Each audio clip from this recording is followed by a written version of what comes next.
Egy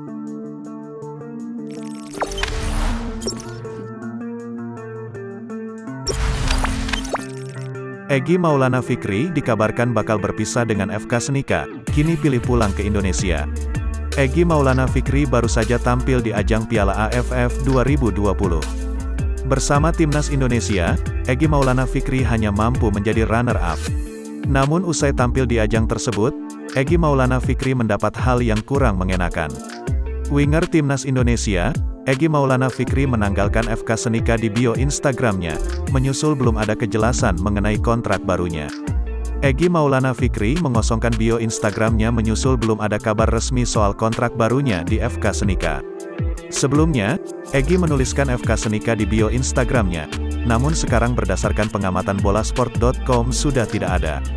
Kontrak pemain berusia 21 tahun tersebut memang hanya berdurasi 6 bulan atau hingga tanggal 31 Desember tahun 2021 sejak direkrut pada bursa transfer musim panas lalu. Kala itu, FK Senika memberi opsi perpanjangan kontrak 1,5 tahun namun hingga saat ini belum ada juga kabar resmi dari klub. Jangan lupa subscribe, share, komen, dan like ya!